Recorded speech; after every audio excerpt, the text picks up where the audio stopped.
की कीर्ति को धूमिल करने वाला एक बैल को और गौ को मारता हुआ पाद प्रहार करता हुआ ले जा रहा है, डंडा भी चमका देता है। महाराज परीक्षित ने जब देखा तो क्रोध से तन गए।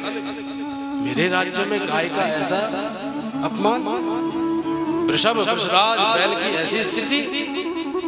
तत्क्षण म्यान में से तलवार निकाली और दौड़ पड़े उसको मारने के लिए। वो तत्क्षण परीक्षित महाराज के चरणों में गिर पड़ा। दीनवत् शरणं गतः। परीक्षित बोले, कौन है?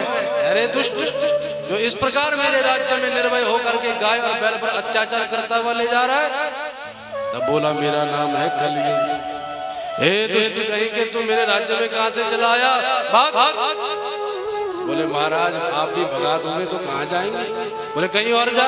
बोले, कहां जाएं? इस सप्तद्वीप वसुंधरा भूदेवी पर एकमात्र आपका ही राज्य है, कहां जाऊं? जहां जाता हूं वहीं धनुष पर बाण चढ़ाए हुए आप दिखाई पड़ते हैं। तो बोले, तू जीकर करेगा भी क्या? तेरे में एक तो गुण नहीं है। बोले, एक नहीं महाराज, है तो एक ही, पर वो 1000 गुणों के बराबर है। ऐसा क्या है रे तेरे अंदर गुण? तब परीक्षित के सम्मुख कलयुग बोल पड़ा। कलयुग केवल नाम आधारा, कलयुग केवल आधारा। सुमिर सुमिर भव उतरै पारा,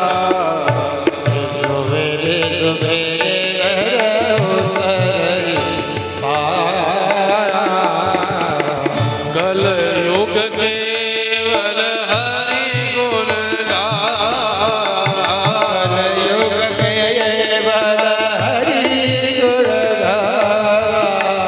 गावत नर पावई भवधारा, पावई भवधारा। कलयुग केवल, कलयुग केवल, कलयुग केवल नाम आधारा। महाराज मुझ में ऐसा गुण है जो गुण आज तक कभी आपने सुना नहीं होगा। कैसा गुण?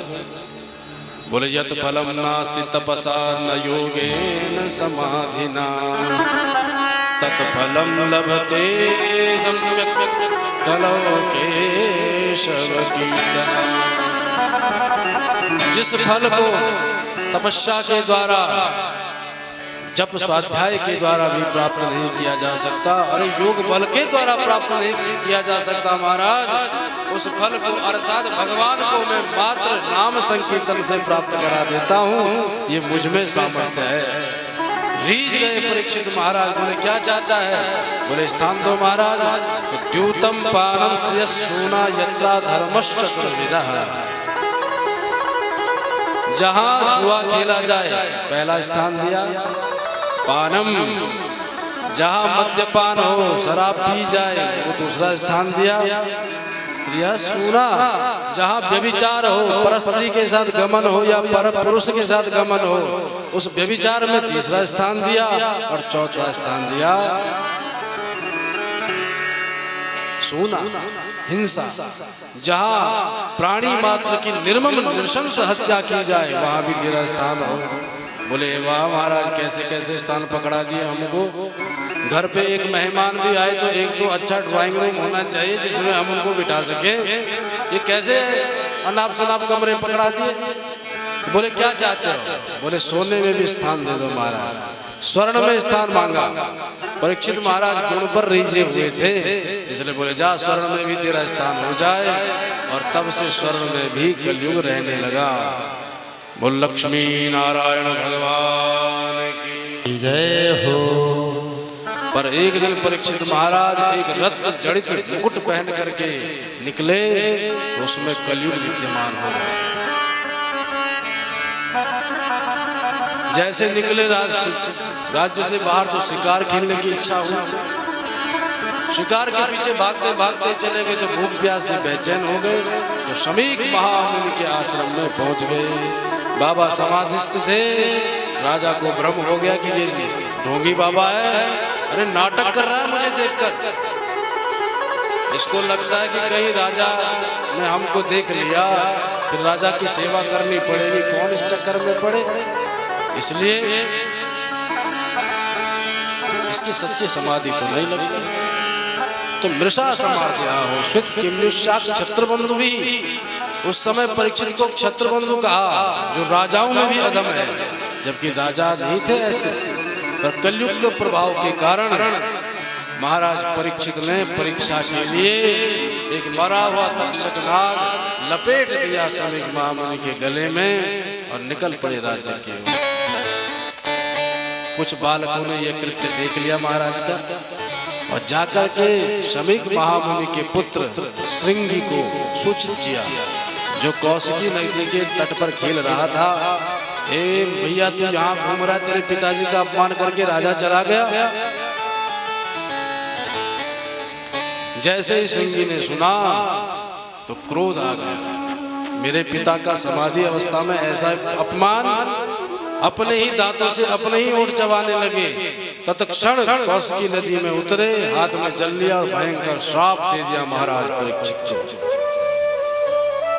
इति लंघित मर्यादम तक्षकः सप्तमेहनि दंशयति स्म कुलांगारं नोदितो में तद्द्रोहम्।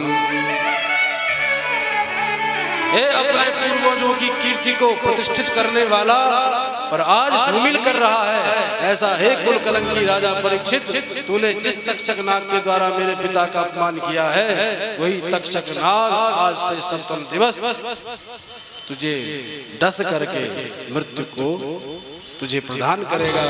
ऐसा संकल्प करते ही छोड़ दिया कौशिकी नदी में जल और भागते भागते पिता की गोद में आकर लिपट गए। इतनी जोर से गला फाड़ा बेटे ने कि समीक महामुनि की समाधि खुल गई। अपने कंठ में अजगर को देखा, तक्षक नाग को दूर फेंक दिया मरे हुए को, और उधर बेटे से पूछा क्या बात है। सारी घटना उसने सुनाई तो बहुत डांटा, बेटा तू अभी बहुत बच्चा है, कच्चा है, तेरी बुद्धि अभी अल्प है, और तूने ऐसे महाराज को जिनकी रक्षा के लिए भगवान आए उनको ऐसा साथ दे दिया।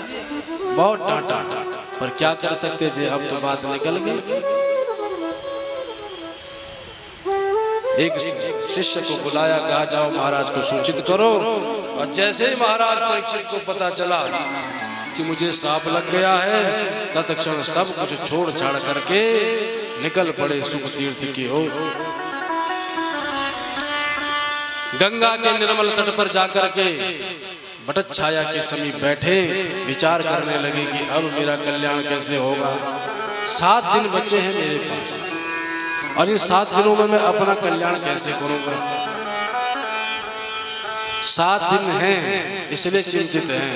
हमारे पास 7 नहीं 60 वर्ष होते हैं, फिर भी हमको चेतना नहीं आती अपने कल्याण की। 7 दिन ही रहे, इसलिए चिंतित होकर के चिंतन कर रहे थे। इतने में बड़े बड़े महात्मा उत्तर दिशा से चले आए। अत्रि वशिष्ठ च्यवनः शरदवान अरिष्टनेमिर भृगुरंगिराश्च पराशरो गाधि सुतौत राम उदत्त इंद्र प्रमदेत्मवाह। अत्रि वशिष्ठ च्यवन परशुराम जी नारद जी बड़े बड़े ऋषि महर्षि चले आए, और सब जैसे सम्मुख आए। परीक्षित महाराज ने कहा, महाराज जिसकी मृत्यु सन्निकट हो उसे क्या करना चाहिए। जो 7 दिन में ही काल का मेहमान बनने वाला हो उसको क्या करना चाहिए। सब एक दूसरे का मुंह ताकते रह गए। एक विचार करने लगे, हमारी 10,000 की आयु है तो हम अभी तक परमात्मा को प्राप्त नहीं कर पाए, तो इसे क्या बताएं। एक बोले हमारी आयु की तो गणना ही नहीं, तो हम इसको क्या बताएं कि 7 दिनों में कैसे कल्याण करें। चिंतित हो रहे थे महाराज परीक्षित, कुछ समाधान ऋषि महर्षि नहीं निकाल पा रहे थे कि इतने में उत्तर दिशा से व्यास नंदन सुखदेव प्रकट हो गए। बोलो सुखदेव जी